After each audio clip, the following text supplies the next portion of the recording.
Bulletin کے آغاز میں آپ کو بتائیں صوبائی دارالحکومت میں صبح سویرے سورج کے جلوے، گرمی کی شدت برقرار ہے۔ شہر میں ٹھنڈی ہوا کے چلنے کا سلسلہ جاری ہے۔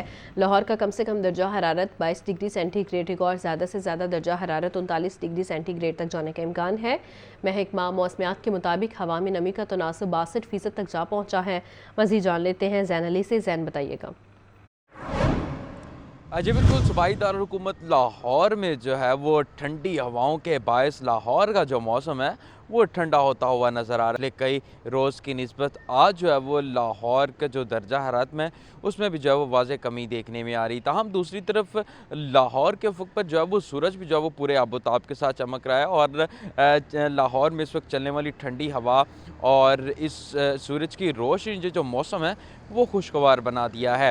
اگر کچھ بات کر لیجیے کچھ رہنے والے دن بھر رہنے والے شہر لاہور کے درجہ حرارت کی، تو محکمہ موسمیات کے مطابق آج لاہور کا کم از کم درجہ حرارت 22 ڈگری جبکہ زیادہ سے زیادہ 39 ڈگری سینٹی گریڈ تک ریکارڈ کیا جائے گا، جبکہ اس وقت بھی جو ہے وہ شہر لاہور کا جو درجہ حرارت ہے وہ 27 ڈگری سینٹی گریڈ تک جو ہے وہ ریکارڈ کیا جا رہا ہے، جبکہ ہوا میں جو نمی کا تناسب ہے وہ 62% تک ریکارڈ کیا گیا ہے، جبکہ محکمہ موسمیات کے اعداد و شمار کے مطابق اس وقت شہر لاہور میں جو ہے وہ 18 کلومیٹر فی گھنٹہ کی رفتار سے ٹھنڈی ہوائیں چلنے کا جو سلسلہ ہے وہ بھی جاری ہے۔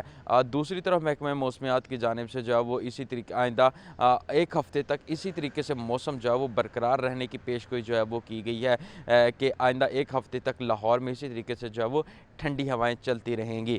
دوسری طرف اگر بات کر لیجیے کچھ ایئر کوالٹی انڈیکس، تو اس میں بھی جو ہے وہ بہتری دیکھنے میں آ رہی ہے۔ آج شہر لاہور کا جو ایئر کوالٹی انڈیکس ہے وہ 136 تک ریکارڈ کیا جا رہا ہے۔ جی بہت شکریہ زین۔ قوم کے معمار کروڑوں کی اسکالرشپ لے کر فرار، رقم کی ریکوری کے لیے پنجاب یونیورسٹی کا FIA کو خط لکھنے کا فیصلہ۔ 56 اساتذہ کو بیرون ملک PhD کرنے کے لیے کروڑوں روپے کی گرانٹ ملی۔ 56 میں سے 12 اساتذہ نے اسکالرشپ حاصل کرنے کے بعد یونیورسٹی جوائن نہ کی۔ انتظامیہ نے 12 مفرور اساتذہ کو ملازمت سے برخاست کر دیا۔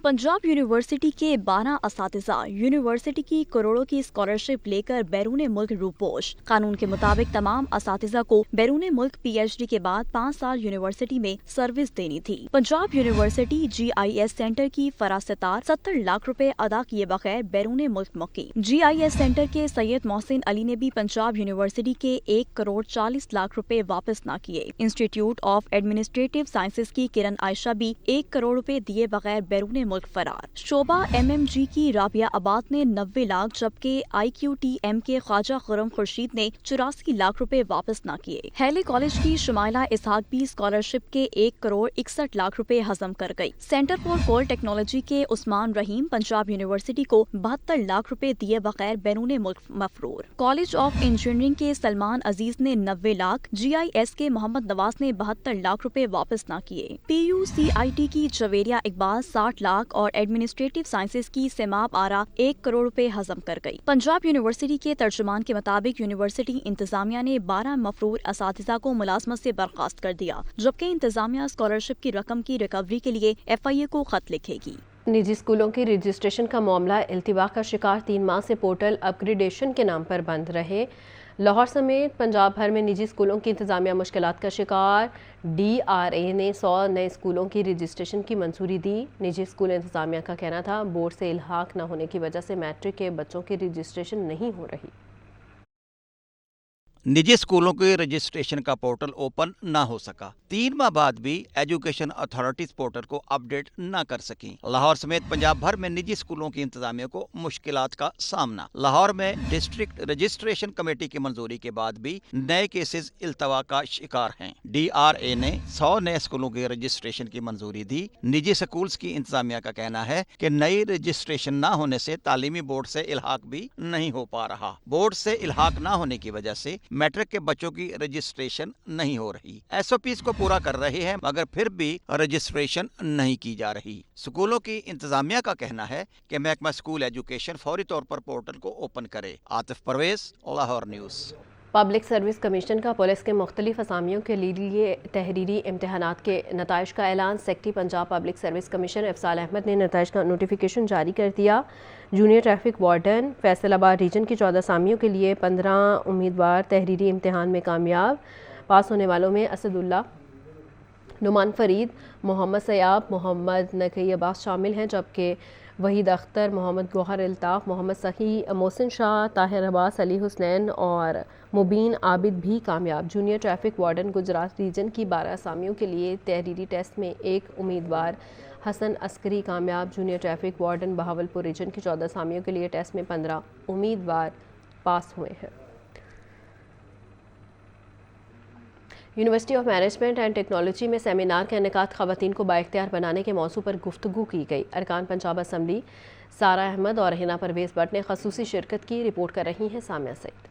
University of management and technology میں خواتین کو بااختیار بنانے کے موضوع پر ہر لیگیسی کے عنوان سے سیمینار، رکن Punjab assembly chairperson women protection authority Hina Pervaiz Butt, chairperson child protection bureau Sara Ahmad کی خصوصی شرکت۔ ڈاکٹر نوشابہ حسن مراد اور پاکستان پیپلز پارٹی کے مرکزی ایڈیشنل سیکریٹری ذوالفقار علی بدر سمیت دیگر شخصیات بھی شریک ہوئیں۔ خواتین کی جانب سے مختلف اسٹال سجائے گئے۔ Chairperson child protection bureau Sara Ahmed اور chairperson women protection authority Hina Pervaiz but نے خواتین کو درپیش چیلنجز، ان کے کردار، حقوق اور انہیں بااختیار بنانے کی اہمیت پر زور دیا۔ بہت سی خواتین، اسپیشلی جب میں پروٹیکشن اتھارٹی میں آئی ہوں تو میں نے دیکھا ہے کہ خواتین کتنی بے بس ہیں۔ خواتین کو وکٹمز نہیں کہنا، ہم نے ان خواتین کو سروائیورز کہنا ہے، اور ہم نے پرومس کرنا ہے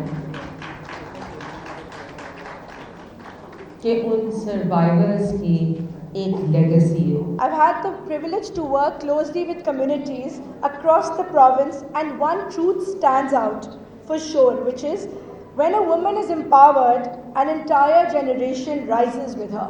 So it's very important to empower women. Just providing formal education is not enough to make these girls independent and empowered in life.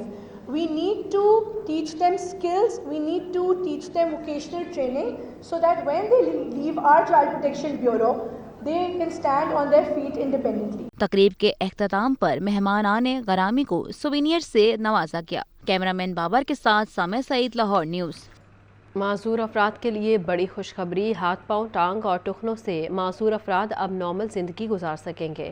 Punjab میں پہلی مرتبہ دنیا کی مہنگی ترین بائیونکس ٹیکنالوجی کا آغاز ہو گیا۔ بائیونکس ٹیکنالوجی سے بنے مصنوعی اعضاء میں دماغ کے سگنل کے مطابق حرکت دینے کی صلاحیت ہوتی ہے۔ معذور افراد کی سرکاری سبسڈی پر جدید ترین مصنوعی اعضاء دستیاب ہوں گے۔ یہ پروجیکٹ کیا ہے، کیسے کام کرتا ہے، کیسے اپلائی کیا جا سکتا ہے، یہ جانتے ہیں اس رپورٹ میں۔ معذور افراد کی بحالی اور ان کی زندگیوں کو عام افراد کی طرح فعال بنانے کا عزم۔ پنجاب میں پہلی بار جدید ترین بائیونکس ٹیکنالوجی کی تنصیب۔ وزیر اعلیٰ پنجاب مریم نواز شریف کا پنجاب کے خصوصی افراد کے لیے بائیونکس ٹیکنالوجی کا تحفہ۔ یہ ٹیکنالوجی روبوٹکس، مصنوعی ذہانت اور بائیونکس کا شاندار امتزاج ہے جو معذور افراد کو قدرتی حرکت کرنے والے اعضاء فراہم کرتی ہے۔ بائیونک اعضاء مصنوعی ہاتھ، پیر یا دیگر اعضاء ہیں جو جدید سینسرز، آرٹیفیشل انٹیلیجنس اور روبوٹک کنٹرول کے ذریعے کام کرتے ہیں۔ یہ روایتی مصنوعی اعضاء سے کہیں بہتر ہیں کیونکہ یہ پٹھوں، اعصاب یا دماغی سگنلز کے ذریعے کنٹرول ہوتے ہیں جس سے مریض قدرتی طریقے سے چل پھر سکتے ہیں۔ اس ٹیکنالوجی میں مائکرو الیکٹرک سینسرز یعنی باقی ماندہ پٹھوں سے بجلی کے سگنلز پکڑتے ہیں۔ مصنوعی ذہانت مریض کی حرکات کو سیکھ کر حرکت کو ہموار بناتی ہے۔ روبوٹک جوڑ انگلیوں، کوہنی یا گھٹنے کو حرکت دیتے ہیں۔ نیورل کنیکشن، جدید ماڈلز کا استعمال یعنی کچھ اعضاء براہ راست اعصاب یا دماغ سے جڑے ہوتے ہیں۔ ہمارے جو یہ بائیونک لم ہے، اب ہم گورنمنٹ کے ساتھ مل کے جو کام کر رہے ہیں، یہ بڑے ہی ڈیوریبل ہیں، لائٹ ویٹ ہیں اور بڑا ایزی ہے اس کو انسٹال کرنے کا طریقہ۔ میں آپ کو تھوڑا سا ڈیمو کر کے دکھاتا ہوں۔ یہ ہمارے ساتھ ہیں سران منیر، ایکسیڈنٹ کی وجہ سے اس کا ہاتھ ضائع ہو گیا تھا، اور یہ آپ دیکھ سکتے ہیں کہ ان کا ہاتھ جو ہے وہ یہاں سے نہیں ہے۔ اب اگر کبھی بھی ہمارے پاس پیشنٹ کہیں سے بھی ہو، پنجاب کی کسی بھی ضلع سے ہو، وہ بآسانی ہماری ایپ کے تھرو میجرمنٹ لے سکتے ہیں، جو کہ ہم گورنمنٹ کے ساتھ ڈفرینٹ انسٹیٹیوشن کے اندر اپنا پروسیس کر رہے ہوں گے۔ اور یہ دیکھیں آپ، اس طرح سے موبائل کے تھرو جو ہماری ایپ ہے اس کے تھرو ان کی میجرمنٹ لی جا سکتی ہے، اور یہ پورا کا پورا process within few seconds ہو جاتا ہے۔ یہ جو ہمارے پاس ان کا 3D ماڈل جو AI کے تھرو جنریٹ ہو گیا، یہ ایسے ہی ہے جیسے ان کا پورا سائز ہمارے پاس ہو۔ یہ ہمارے پاس کمپیوٹر میں آتا ہے، ہم اس کو مینوفیکچر کرتے ہیں، اور مینوفیکچر کرنے کے بعد یہ پورا کا پورا لم بن جاتا ہے جس کے اندر AI بلڈ سینسرز اور تمام چیزیں موجود ہیں جو انہوں نے صرف اس طرح سے پہننا ہے اور پھر سوچنا ہے کہ کس طرح سے انہوں نے اپنے ہاتھ کو کھولنا ہے یا بند کرنا ہے. یہ اس طرح سے یہ بوٹل اٹھا سکتے ہیں, پانی پی سکتے ہیں اور اپنی زندگی کے تمام کام کر سکتے ہیں. اس سے پہلے لوگوں کو یا تو جرمنی جانا پڑتا تھا, یا تو US جانا پڑتا تھا, یا تو انڈیا جانا پڑتا تھا اس علاج کے لیے. لیکن اب کیونکہ یہ پاکستان کے اندر ٹیکنالوجی موجود ہے اور گورنمنٹ نے اس کو اون کیا ہے کہ وہ بہت سارے لوگوں کو اس طرح کے لمز دے گی. اور سب سے اچھی بات یہ ہے کہ میڈ ان پاکستان پروڈکٹ ہے جس کو گورنمنٹ پروموٹ کر رہی ہے, اور اس کے ساتھ ساتھ اس سے اچھی بات یہ ہے کہ اس کی لوکل سروس سپورٹ مینٹیننس بھی پاکستان کے اندر اویلیبل ہوگی, تاکہ کسی کو بھی اس کو استعمال کرتے ہوئے مسئلہ آئے تو ہم لوگ اس کو انشاءاللہ سپورٹ بھی کر رہے ہو. سوال یہ بھی ہے کہ پہلے کن کن ممالک میں یہ ٹیکنالوجی استعمال ہو رہی ہے. تو تحقیق و معلومات کے مطابق یہ جدید ٹیکنالوجی امریکہ، جرمنی، آئس لینڈ، برطانیہ، جاپان اور آسٹریلیا میں بھی استعمال ہو رہی ہے، بلکہ یہ ممالک اس ٹیکنالوجی کے میدان میں بہت آگے ہیں. ڈائریکٹر سوشل ویلفیئر محمد سلیمان نے پنجاب حکومت کی جانب سے شروع کیے گئے اس اقدام پر موصول ہونے والی درخواستوں اور پروسیس کی تفصیلات سے آگاہ کیا. 4 مختلف قسم کی ویل چیئر کی کیٹیگریز ہیں, ان کے اوپر بھی کام ہو رہا ہے. ٹرائی سائیکلز ہیں, اسکوٹیز ہیں, اسی طرح بریل اکوپمنٹ ہے. تمام یعنی کہ ہم نے تمام جو کیٹیگریز ہیں ان کے اوپر ہیئرنگ ایڈز ہم دے رہے ہیں. تو جو پرسن ود ڈسیبلٹیز کی جتنی بھی کیٹیگریز ہیں ہم ان کو فوکس کر رہے ہیں. پنجاب حکومت کا یہ قدم جنوبی ایشیا میں ایک انقلاب ہے. صوبے بھر میں اسپیشل افراد کو 1 ارب روپے کے مصنوعی اعضاء اور آلات مفت دیے جائیں گے. کیمرہ مین ساجد الیاس کے ساتھ محمد حسن رضا، لاہور نیوز.